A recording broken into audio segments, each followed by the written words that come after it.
malaisienne. Princesse, comment vivent les Malais en Malaisie? Alors voilà, les Malais sont en général des gens qui sont très sains, qui sont pauvres, qui habitent dans la campagne plutôt. Et que font-ils? Est-ce qu'ils sont agriculteurs en principe? Oui, ils sont agriculteurs. Ils font la pêche. Ils cultivent du riz et du caoutchouc, par exemple. Il y a très peu de commerçants et très peu d'industriels malais, en fait. Oui, il y a très peu de commerçants en Malaisie. Ce sont les Chinois qui tiennent ces positions. Oui, il n'y a pas un sentiment de frustration chez le Malais? Oui, oui. La religion des Malais, ici la religion est bien d'État la et religion l'islamisme. et l'islamisme, oui. Et en quoi que cela consiste-t-il? Ils sont tous musulmans. Oui. Les Malais sont tous musulmans. Ils prient 5 fois par jour. Même à Kuala Lumpur? Même à Kuala Lumpur.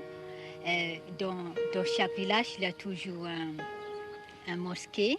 Ils sont très croyants, très pratiquants. Très croyants, oui. Ils ne mangent pas de porc. Ils méprisent un peu les Chinois. Ils les regardent un peu sales parce qu'ils ne mangent pas de porc, etc. Ils croient que les Chinois ne croient pas en Dieu. Et c'est pour ça qu'ils considèrent un peu les Chinois comme des infidèles. Oui. Ce qui est l'islam traditionnaliste. Oui. Le drame de la Malaisie, le voici sur ces images. L'imbrication des deux communautés. Le Chinois qui vaque à ses occupations et le Malais qui prépare ses outils agricoles. Pour ce professeur chinois, il y a encore espoir de voir vivre en paix les deux communautés. À quelle époque remonte l'implantation des Chinois ici en Malaisie? Oh, il faudrait dire que les Chinois sont ici depuis à peu près 300 ans. Ils sont venus pour travailler, pour chercher de la vie, et pour cultiver la terre et pour planter. Et quand ils sont devenus un peu riches, ils retournent à la maison pour construire une petite maison. Et les Chinois qui sont venus ici sont principalement du sud de la Chine, de Fujian et de Guangdong. Et qui a favorisé l'implantation de ces Chinois? Ce sont les Anglais qui ont commencé la plantation de caoutchouc. Et les Chinois sont devenus avant eux, sûrement, et ils ont cultivé de la terre autre chose que le caoutchouc.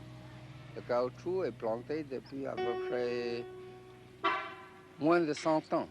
Et les Anglais ont fait appel à la main-d'œuvre chinoise? Oui, oui, ils ont demandé ça. Et ça a contribué énormément à faire venir des Chinois. Oui, c'est ça. Ce qui explique l'accroissement du nombre des Chinois peut-être en Malaisie. Oui. Et alors, comment se fait-il? Et les Chinois venaient avant les Anglais aussi. Absolument. Et comment se fait-il que les Chinois, venus d'une province qui était non pas très riche, soient devenus assez riches ici? Parce qu'ils travaillent très bien. Ils font des économies. Et la religion qu'ils pratiquent? La religion pratique, les Chinois en général n'ont pas de religion. Ils sont bouddhistes en nom. Mais certainement, il y a beaucoup qui pratiquent le bouddhisme. Et d'autres n'en pratiquent pas du tout.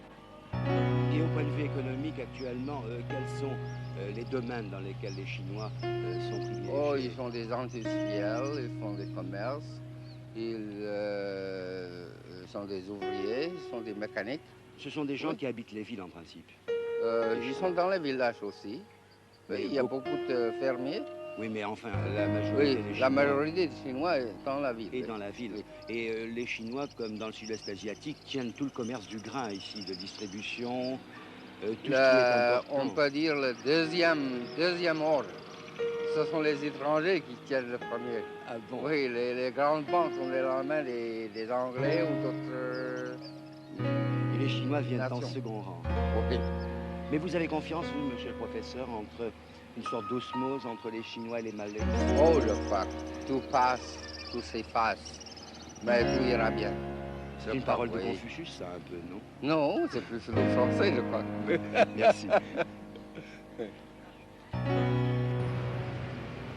Les résultats des élections ont marqué dans ce pays l'échec du parti gouvernemental et ce sont les partis extrémistes malais et extrémistes chinois qui ont enregistré des succès. M. Tan Suu-Kyi, ministre des Finances, c'est un Chinois, ne participera pas au prochain gouvernement. Voici pourquoi.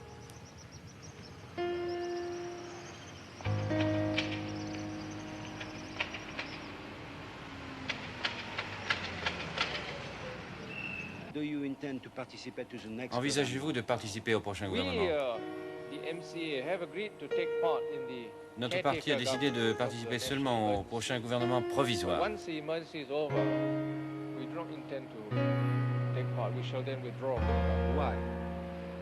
Pourquoi? Parce que les électeurs chinois désapprouvent notre participation à un prochain gouvernement.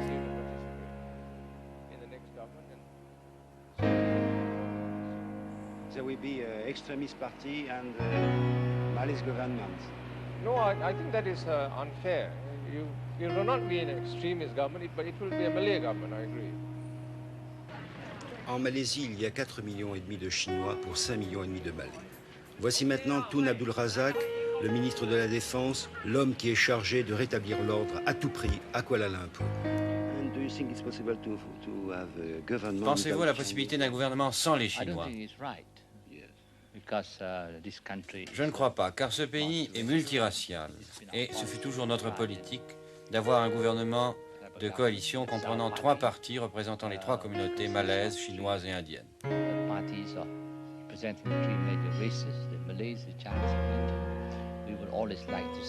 Nous avons toujours réclamé cette représentation tripartite car nous pensons que seul un gouvernement d'union peut diriger ce pays dans la paix.